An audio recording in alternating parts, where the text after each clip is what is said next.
Bonjour mes amis, avec vous Jalel sur une autre vidéo sur notre chaîne Apprendre le français avec Jalel. En fait, أصدقائي صديقاتي سعيد بلقياكم مرة أخرى في une autre vidéo اللي غادي نشوفوا فيها la boîte à merveille, le roman autobiographique de Ahmed الصفراوي. Donc en fait, on est déjà arrivé sur le chapitre 3, juste الثالث. On va rester sur le même plan, sur la même stratégie d'étude. On va voir les lieux. Et après, les personnages de ce passage, les personnes qui vont apparaître sur ce passage. Et après, on va voir les idées principales, أفكار الأساسية, اللي غتورد في chapitre 3. D'accord. Donc, on va commencer par les lieux. C'est toujours Dar Chouefa, la maison de la voyante, la maison de résidence de Sidi Mohamed, ses parents et les autres locataires de Dar Chouefa. Il y a les rues de Fès, sur lesquelles il va se dérouler quelques événements de ce chapitre. Par exemple, la disparition de la petite fille Zineb et autre chose qu'on va voir par la suite. Après ça, on va revenir sur les personnages de ce chapitre. Il y a Sidi Mohamed, c'est le personnage axial, bien évidemment. Ses parents, la Zoubida et Manuel Abslan.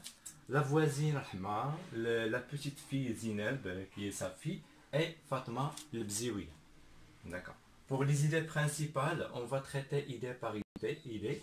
En fait, comme vous le savez, c'est une œuvre, c'est un écrit autobiographique. Donc c'est un conte tout simplement, le petit Sidi Mohamed. C'est un rappel de mémoire, il est en train tout simplement de raconter son enfance. Donc Sidi Mohamed, بطبيعة الحال هذا واحد المؤلف اللي هو في السيرة الذاتية كيحكي الحياة اليومية.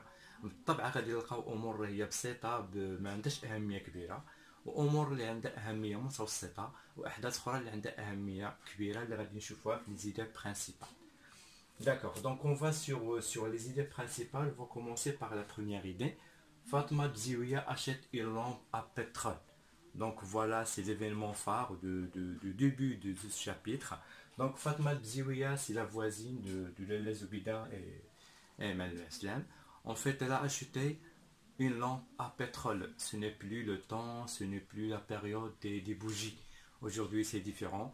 Bien évidemment, ce sont les années 20 au Maroc. On est en train tout simplement de faire d'autres découvertes, que ce soit sur l'électricité, que ce soit d'autres choses. Donc, à ce stade-là, on parle tout simplement d'une lampe à pétrole. Donc, Fatma Bzioui a acheté une lampe à pétrole.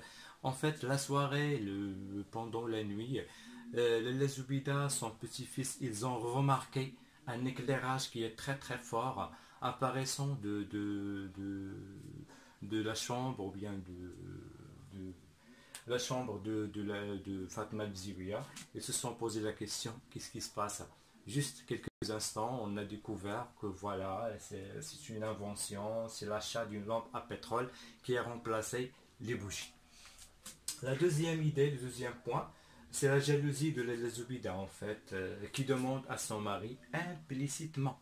Voilà, donc Manuel Abslam, il est de retour chez lui avec sa femme et son petit-fils. Voilà, donc le Zoubida, il a commencé bien évidemment implicitement à faire des signes, à essayer de faire comprendre Manuel Abslam que la lampe à pétrole est devenue une nécessité de la vie. Elle doit elle-même, elle aussi, elle va devoir changer sa manière d'éclairage, et elle veut bien évidemment, sincèrement, et elle veut une lampe à pétrole pour elle-même. Donc, في العودة ديالو البيت ديالو مع العسلام، دونك الزوجة ديالو لاله زبيدة بدات كتعطيه اشارات بان حتى هي عندها رغبه كبيره في انها تاخذ اون لامب ا بترول بحال الجاره ديالها فاطمه البزيويه. Donc tout simplement, le Manuel Abslam, comme ses habitudes, il reste indifférent, il reste calme, il écoute tout simplement, il ne parle pas trop. C'est un personnage, c'est une personne qui est très très calme, donc il ne parle pas trop. En fait, il est en train tout simplement d'écouter les récits de sa femme, la Zoubida. D'accord, donc tout simplement le discours du père il est indifférent, c'est-à-dire il ne donne pas trop d'importance au discours de sa femme. On va sur le troisième point, c'est la disparition de Zineb en route vers le baptême. En fait, voilà donc Sahma, la voisine, qui a une sœur qui habite également à Fès. Cette sœur a eu un petit bébé. Donc c'est une nouvelle naissance, voilà, c'est la joie, c'est la naissance. Donc il y a là, on a lieu à ce qu'on appelle le baptême. En fait, c'est une petite fête familiale entre les amis et la famille pour fêter l'arrivée d'un nouveau-né, de la naissance. Donc voilà, donc Rahma avec ses voisines, ils sont partis pour assister au baptême, c'est chez sa sœur. En route, voilà, ils ont trouvé un marchand de poissons. Un marchand de poissons qui est en train de vendre sa marchandise avec des prix qui sont convenables. Voilà, c'est la foule, c'est des gens qui sont là, tout le monde veut savoir également.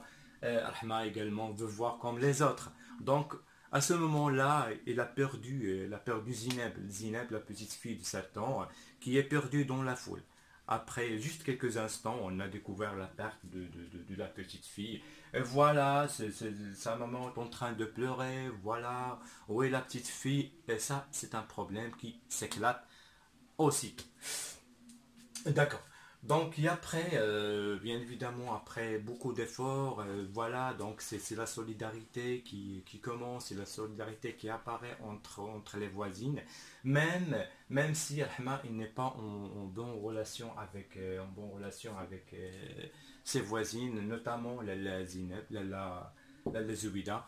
En fait, voilà, c'est la solidarité, ils sont en train de consoler, d'aider Rahma à dépasser ce problème, à retrouver sa petite fille Zineb. Enfin, il est retrouvé, la petite fille, il est retrouvé, il est de retour à la maison. Voilà, c'est la joie, on a tout oublié, c'est bon, tout va bien. Voilà donc, à l'occasion de la joie, du retour de la petite fille Zineb, on a organisé une fête. Juste un petit repas pour les mendiants et pour les aveugles du quartier. Voilà, c'est ce qu'on appelle à la marocaine sadaqa. Tout simplement, السيدة فرحانة بالعودة ديال الابنة ديالها بنيتها الصغيرة اللي ضاعت في لي رويال دونك غادي ينظموا شي حاجة سميتها صدقة tout simplement à la marocaine. Et là, bien évidemment, vous voyez Sidi Mohamed, le narrateur est en train de nous faire bien évidemment un récit de mémoire, nous apporter une image des traditions marocaines, de la solidarité entre les familles marocaines à l'époque. En fait, c'est un geste fraternité, c'est un geste d'humanité entre les gens. Voilà, c'est un événement de joie pour remercier Dieu pour le retour de la petite fille Zineb. On va organiser un petit repas pour les mendiants et pour les aveugles. D'accord. Donc, en fait, mes amis, j'espère qu'on a pu faire un petit tour qui est très très léger sur le chapitre, le troisième chapitre. Bien évidemment, vous êtes appelés bien évidemment à lire et relire pour bien comprendre entre les lignes ce qui se passe entre les lignes. Juste, on a juste les idées qui sont principales, les points qui sont principaux, les événements qui sont phares du chapitre, du troisième chapitre, les personnages et les lieux également qui sont phares de ce chapitre. On n'a pas tout cité. Bien évidemment, c'est à vous de faire une petite lecture qui est légère sur les lignes, sur le chapitre. Bien évidemment, vous êtes appelé à détecter ce qu'on appelle les figures de style, que ce soit les figures de style, que ce soit le vocabulaire qui est un petit peu compliqué, que ce soit le vocabulaire qui est marocanisé. Vous allez trouver des mots qui sont marocanisés, c'est-à-dire c'est une expression française mais à la marocaine. Donc tout simplement, comme on a dit au début, l'écriture en langue française, c'est un trait d'union, c'est un point de rencontre entre deux cultures qui sont différentes, la culture marocaine et la culture française bien évidemment. Donc mes amis, si vous avez des questions, vous avez des remarques, vous avez des commentaires, n'hésitez pas à nous envoyer. أصدقائي صديقاتي ما تردوش إذا عندكم أسئلة وعندكم ملاحظات أو تعليقات على الفيديو إن شاء الله نشوفوها جميع ونناقشوا الأمور جميعا. احنا هنا باش نتعاونوا bien évidemment. Tout simplement, aujourd'hui vous êtes en train de préparer vos examens, vos contrôles. Donc vous êtes appelé à lire un petit peu pour avoir l'habitude de lire. Tout simplement في الامتحان ديالكم غادي تلقاو واحد تكست، واحد القطعة صغيرة فيها 7 8 أو 9 ديال الأسطر. دونك vous êtes appelé هنا خصكم تعودوا على ليكتور، ديروا واحد القراءة متأنية. غادي تلقاو دي فوكابولير، تلقاو ان ليكسيك اكسبليكي، غادي تلقاو مصطلحات اللي خصكم تشرحوها، ومن بعد تكون اسئله ديال الفهم. اسئله متعلقه بالفهم اللي من بعد اللي غادي تساعدكم هنايا. فوالا دونك l'explication du chapitre, les idées principales. Donc les idées هنا غادي يكونوا مرتبين في العقل ديالكم. Vous aurez une question de, c'est-à-dire vous allez devoir positionner le passage, c'est-à-dire هذا لو باساج هذا اللي قريتي اعطيه المكان ديالو في الروايه، واش في الاول او في الوسط او في الاخير ديال الروايه، وشنو هي المناسبه ديالو وشنو هي الحيثيات ديالو. Donc voilà mes amis, j'espère qu'on a fait un petit peu un tour sur le troisième chapitre. Si vous avez des questions n'hésitez pas. Donc ما بقى لي الا نودعكم على اللقاء بكم، على امل اللقاء بكم في الفيديو المجاي ان شاء الله.